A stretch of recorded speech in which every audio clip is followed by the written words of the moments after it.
With the enhancement module and intensive train, by the way, you can literally print money. You can put the enhancement module on a unit, level it with intensive training, and with normal levels as well, of course, and then sell that unit. You will not spend the supply on the levels, but you will get it if you sell that unit.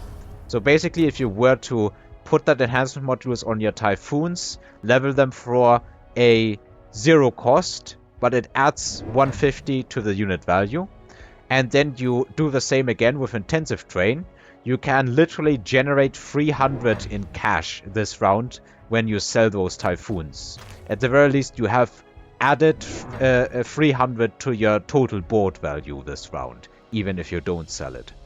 So that is actually something I didn't know. Yeah, it when is I very read niche. If you sell mass recruited units or if you have subsidized something, it really doesn't work like that. You only get the reduced price back. But in this specific case, that's kind of the only exception. The enhanced module breaks that rule and allows you to print money. I misread that because when it says upgrades cost no money, I thought that was like the tech upgrades, not the actual promotion upgrades. I guess that makes sense, yeah. So that's why I held on to it for so long, because I misread that. Ah. Lack of knowledge, very clearly. Now, let's see, the opponent has added another one of those pesky Scorpions. He's still losing the front line really hard, but as the number of Scorpions is going to grow, that's going to become harder and harder to overwhelm, I think might be a good way of saying it. Basically, all he needs to do is stall for long enough so that the Scorpions can just, you know, blast everything in the front. Hey, guess what happens? Yeah, I guess just exactly that. That Scorpion is level 4. If it can kill a bunch of high-level Typhoons, it might even go to level 5. I don't have that mapped out. Looks like one of those is going to the other, but this is... Yep, that's the Scorpion here. Don't think it's going to level this round. If it had killed both Typhoons, there would have been a chance, I think, for it to level 5 already. That said, yeah. That's 700 damage we take. Still, honestly, for round 7, this is an absurd amount of health that both players still have.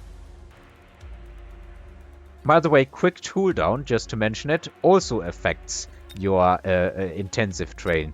So you really have, like, the ultimate triple threat combo of cash generation on your board right now.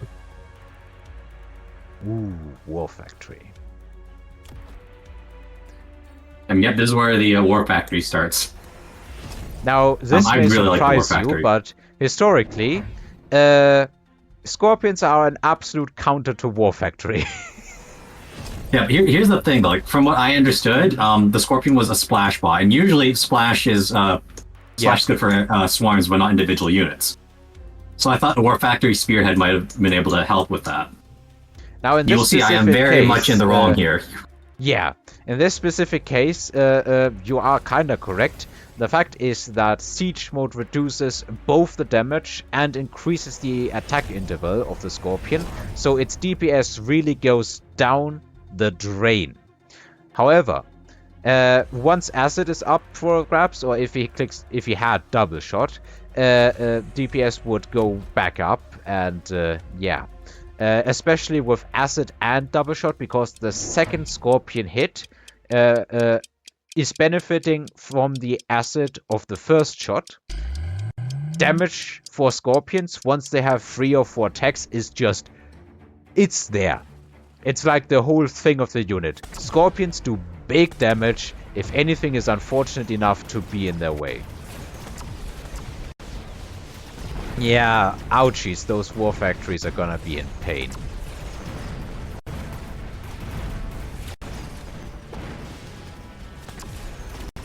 Now, it should also be mentioned that our opponent has, I think last round he did actually take the loan. So he is down a decent chunk of money here. But yeah, you can see that the level 2 Scorpion, because it has Siege Mode, is struggling a real lot against that War Factory. It is not doing any significant amount of damage. Let's speed this one along. This should be enough damage in order to kill that high level Scorp, but it can start to go even higher next round. Yeah, goodness, about this being thing is having enough a damage to menace. do to kill that Scorpion. Oh wow, it is just not dying. Yeah, the War Factory, I think if it had 2 more shots, it would have actually gotten it, but that Scorpion survives. And it's starting to heal back up to full against a bunch of unleveled Mustangs. Oh my goodness, this is heartbreaking. The Scorpion menaced. And the opponent can make it level 6 now.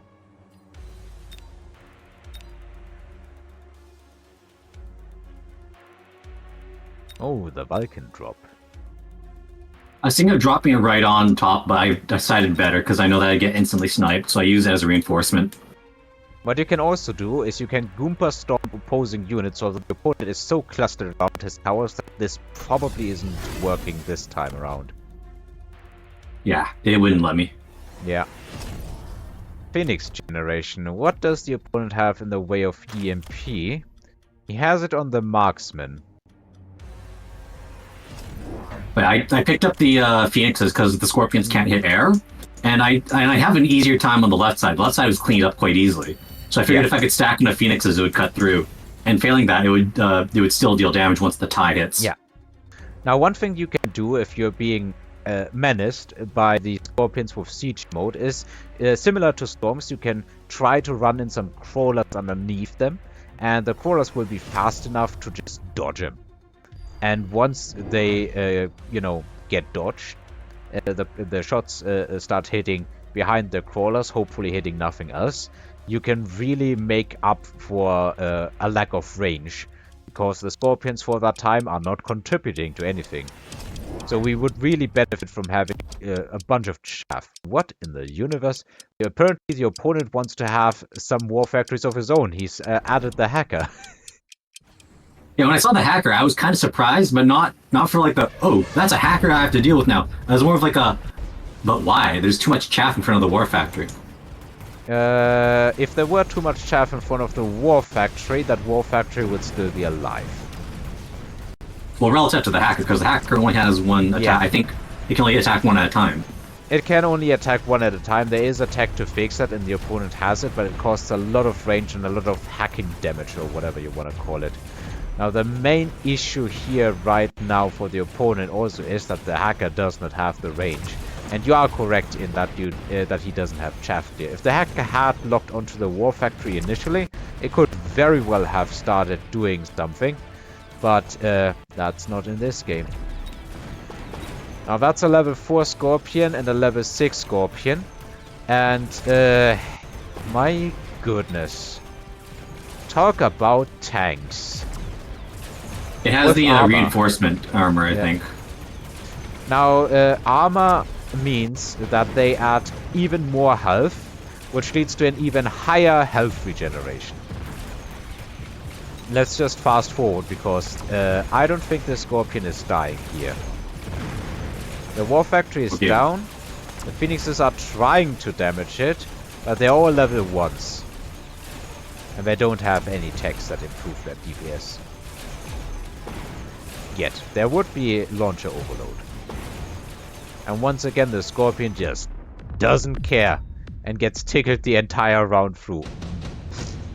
Yeah. Oh, I guess we have more production here if you want it. But also Lightning Storm's a really great finisher.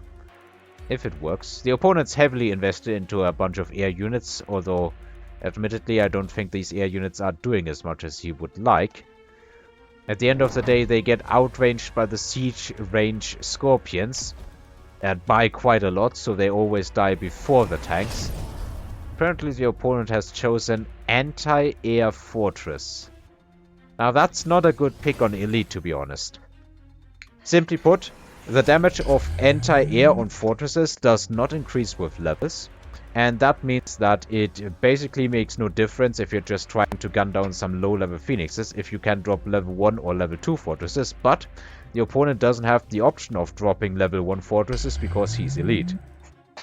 So basically he's paying a premium of 50% on all fortress purchases, for no benefit.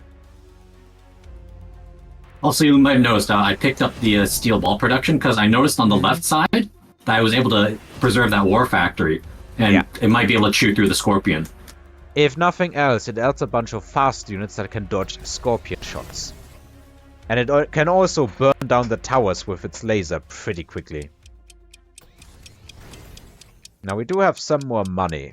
We only have 200, but we can spend it on some chaff. Never mind, we don't spend it.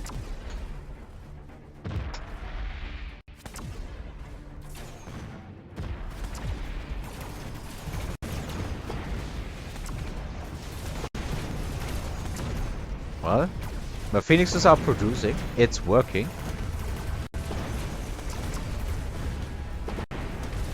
But basically the entire round before doesn't really matter all that much. Oh, and I forgot. Yeah, there's anti-missile Mustangs, so those just intercept the anti-air fortress missiles.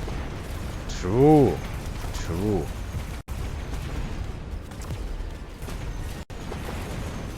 And you might have been, oh, never mind, actually. This should go a whole lot better, I imagine. Simply put, we have level 2 phoenixes, we have steel bolts shooting... Okay, never mind, the steel bolts all got splashed. Yeah. I was really excited that the balls locked on, but I was like, oh. And now they got hacked. So the hacker actually doing its job and guarding the steel, the factory. The big one died. I repeat, the big Scorpion went down in flames. Because the war factory is now level 2 and it can start doing a whole lot more damage by spawning leveled phoenixes and everything. And this Scorpion, while annoying, has a bunch of steel balls in its minimum range, so it can't do anything against them. That was an epic round. And that war factory could have done even better if I used intensive training. Yes!